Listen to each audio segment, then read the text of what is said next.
क्या होगा जब एक बैचलर पार्टी में सबके राज खुलने लगेंगे?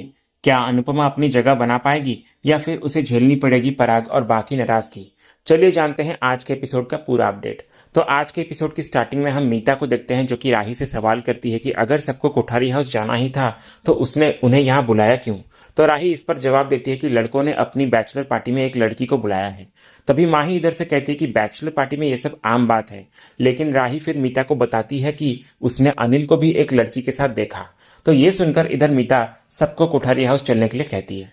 वहीं दूसरी ओर हम अनुपमा को देखते हैं जो कि मोटीबा से कह रही होती है कि मुझे जरा जाना होगा। तो तभी मोटीबा कहती है कि जाना होगा का क्या मतलब, हम यहाँ यज्ञ करने आए हैं, कोई पार्टी नहीं है कि जब मन किया निकल लो, और पूजा अभी शुरू भी नहीं हुई और आपको जाना है। तभी अनुपमा इधर से कहती है कि वो कल महाशिवरात्रि है ना, तो उसी के लिए एक बड़ा सा ऑर्डर आया है, तो वो मेरे बिना पूरा नहीं हो सकता, तो मुझे ही जाकर सब कुछ फटाफट करना होगा। फिर मोटीबा कहने लगती है कि एक छोटे से ऑर्डर के लिए आप पूजा छोड़कर जाना चाहती हैं। तो अनुपमा फिर इधर से कहती है कि ये कोई छोटा सा ऑर्डर नहीं है बल्कि बहुत बड़ा ऑर्डर है, और उन्होंने आप ही का नाम लिया था, तो आपके जान पहचान के होंगे इसलिए मैं मना नहीं कर पाई। फिर अनुपमा ये कहने लगती है कि वसुंधरा जी, मेरी बेटी की शादी की पूजा हो रही है, तो मेरा भी मन नहीं कर रहा है कि पूजा छोड़कर मैं जाऊं, लेकिन जाना जरूरी है, इसलिए अगर नहीं गई तो काम भी खराब होगा और ऊपर से नाम भी खराब होगा। तभी हम देखते हैं कि मोटीबा मान जाती है और कहती है कि ठीक है आप चले जाओ, और फिर अचानक मोटीबा ये कहने लगती है कि अब हमें भी घर जाना होगा। दूसरे सीन में फिर हम देखते हैं कि लड़के पार्टी में खूब मस्ती कर रहे होते हैं। तभी लड़कियां जब वहां पहुंचती है तो लड़कों को एक लड़की के साथ एंजॉय करते देखकर हैरान रह जाती हैं। फिर राही इधर गुस्से से तिलमिला उठती है और प्रेम को पीछे से किसी और लड़के के साथ फ्लर्ट करने के लिए डांटते हुए नजर आती है। तभी वो अंश पर भी भड़क जाती है कि उसने प्रेम को रोका क्यों नहीं। और इधर मीता भी अनिल को लताड़ती हुई नजर आती है, और वहीं पाखी भी राजा को कहती है कि तुम्हें शर्म नहीं आती राजा ऐसी हरकतें करते हुए, वैसे तो तुम मोटीबा से इतना डरते हो और अब डर नहीं लगा ये सब करते हुए। इसी बीच फिर हम देखते हैं कि राही को पता चलता है कि वो लड़की कोई और नहीं बल्कि प्रेम का दोस्त आकाश है।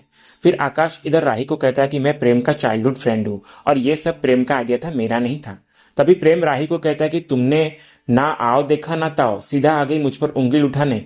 और इधर फिर राजा भी कहता है कि वो भी अपनी बैचलर पार्टी छोड़कर यहाँ पर आ गई सब लोग। तो इस पर ईशानी कहती है कि वो कोई बैचलर पार्टी नहीं थी बल्कि किटी पार्टी थी, जहां पर ये सब लोग मिलकर तंबोला खेलने की प्लानिंग कर रहे थे।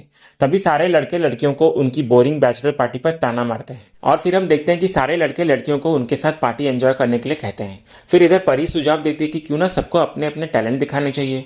तभी बादशाह इधर बोलता है कि पहले मैं अपना टैलेंट दिखाऊंगा, कहकर वो तबला बजाकर सबको इंप्रेस करते हुए नजर आता है।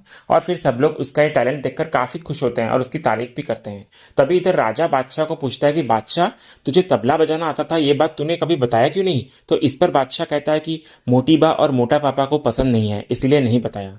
फिर मीता इधर बादशाह को पूछती है कि लेकिन बेटा तूने ये सीखा कब। तो बादशाह कहता है कि स्कूल में कराटे क्लासेस की जगह म्यूजिक क्लासेस अटेंड कर रहा हूँ, क्योंकि मुझे म्यूजिक बहुत पसंद है, घर में डांट पड़ेगी इसलिए चोरी छुपे सीख रहा हूँ। तभी ये सुनकर इधर प्रेम गुस्सा हो जाता है और कहने लगता है कि इस घर की यही प्रॉब्लम है, किसी का टैलेंट नहीं देख सकते, किसी का सपना नहीं देख सकते, बस अपने सपने बच्चों पर थोप दिए जाते हैं। फिर अनिल भी इधर बादशाह को समर्थन करते हुए उसको कहता है कि बेटा, तेरी आंखों में जो सपने हैं उन्हें मैं सजाऊंगा, इसलिए तुझे चांद छूना है तो छू, सीढ़ी मैं लेकर आऊंगा। तभी आगे इधर सबको पता चलता है कि अनिल भी एक बेहतरीन कवि है। तो इस पर राजा कहता है कि कमाल है, हमारे घर में एक पोएट है और एक म्यूजिशियन भी है, ये बात तो हमें पता ही नहीं था। फिर दूसरे सीन में हम देखते हैं कि सब डांस करना शुरू कर देते हैं, पर ख्याति डांस नहीं करती और एक कोने में खड़ी हुई होती है। फिर राही इधर ख्याति से डांस करने को कहती है। फिर ख्याति कहती है कि पर बेटा मुझे डांस करना नहीं आता। तो इधर बादशाह कहने लगता है कि मुझे पता है कि आप अकेले में डांस करती हैं और बहुत अच्छा करती हैं। तभी राही भी इधर से कहती है कि कैसे कोई माँ अपने ही बेटे की शादी में डांस नहीं कर सकती। तो प्रेम ये सुनकर दोबारा गुस्सा हो जाता है, लेकिन ख्याति एक शानदार डांस परफॉर्मेंस देकर सबको चौंका देती है। तभी अनिल इधर से कहने लगता है कि इस घर में सब अपनी कला सिर्फ बा के डर से छिपा कर रखते हैं।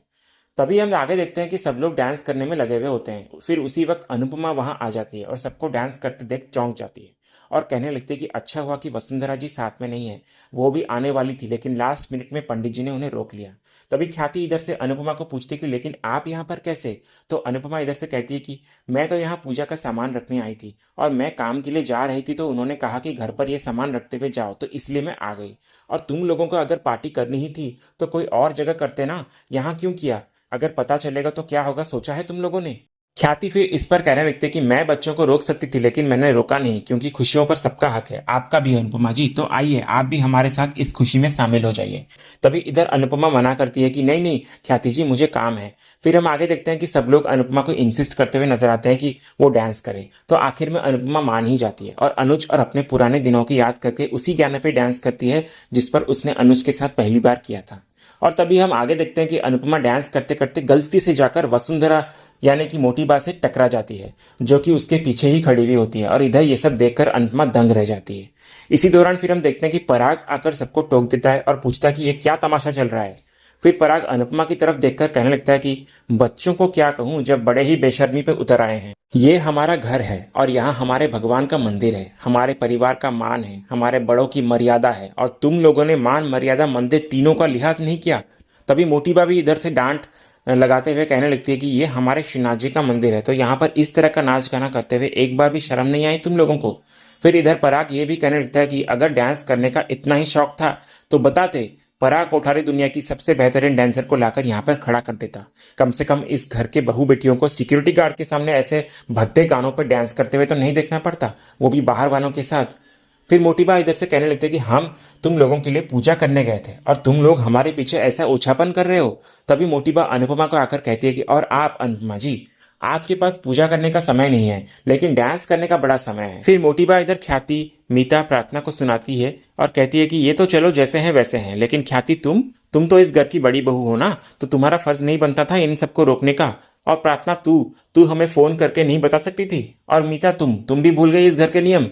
तभी इस पर गौतम बीच में कहने लगता है कि ये लोग क्या रोकते और बताते, ये तो खुद ही ठुमके लगा रहे हैं। फिर इधर हम आगे देखते हैं कि अनुपमा कुछ बोलने वाली होती है कि पराग उसको चिल्लाते हुए कहता है कि आपके यहाँ यह घटियापन होता होगा लेकिन हमारे यहाँ नहीं होता, क्योंकि हम लोग संस्कारी हैं, तो नृत्य में भी लाज शर्म संस्कृति नहीं भूलते, तो आप ये बेशर्मी हमारे घर तक लाने की कोशिश ना कीजिएगा। फिर दूसरी ओर हम देखते हैं कि प्रेम पराग की बातों का जवाब देने का सोचता है, तो वो अपने पॉकेट से फोन को निकालता है और एक गाना लगाते हुए डांस करता है और उसे चुनौती देते हुए नजर आता है। तो ये सब देखकर इधर पराग गुस्से से लाल हो जाता है और प्रेम के फोन को फेंक देता है।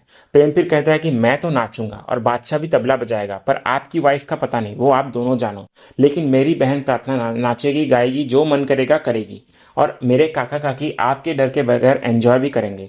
काका को शायरी पसंद है तो वो शायरी जरूर करेंगे। तो मिस्टर कोठारी, ये कोई जेल नहीं है बल्कि घर है और घर वालों को कैदियों की तरह ट्रीट करना बंद कीजिए। और जब आपको इस घर में कोई रोकता नहीं टोकता नहीं तो आप इतनी रोक टोक क्यों करते हैं। तभी हम आगे देखते हैं कि पराग प्रेम की बातों को इग्नोर करके दोबारा अनुपमा और राही को जिम्मेदार ठहराते हुए कहता है कि बोल मेरा बेटा रहा है लेकिन शब्द आपके और आपकी बेटी के हैं, क्योंकि नाचने गाने का शौक जो है आप लोगों को। तो यही बोल रहा होता है पराग और इसी सीन के साथ ही आज का ये एपिसोड यहीं खत्म होता है। तो दोस्तों आने वाले अपकमिंग एपिसोड में हमें देखने को मिलेगा कि महाशिवरात्रि के मौके पर अनुपमा और राही धूमधाम से उत्सव मनाते हुए नजर आते हैं। इसी बीच फिर हम देखते हैं कि राही और प्रेम एमबीए करने का सपना देखते हैं, लेकिन तभी इधर मोटी बा कहती है कि राही और प्रेम को घर से बाहर जाने की कोई इजाजत नहीं मिलेगी। तो दोस्तों आपको क्या लगता है कि क्या प्रेम और राही अपने सपने पूरे कर पाएंगे या पराग और बा कोई बड़ा कदम उठाने वाले हैं? कमेंट सेक्शन में अपनी राय जरूर दीजिएगा। तो आज का अगर वीडियो आपको पसंद आया हो तो वीडियो को लाइक भी कीजिएगा, शेयर भी कीजिएगा और सब्सक्राइब करना मत भूलिएगा, ताकि ऐसे ही रोज लेटेस्ट एपिसोड के अपडेट्स आप सबसे पहले पा सकें। तो मिलते हैं हम अगले एपिसोड के रिव्यू में, तब तक के लिए स्वस्थ रहें, मस्त रहें।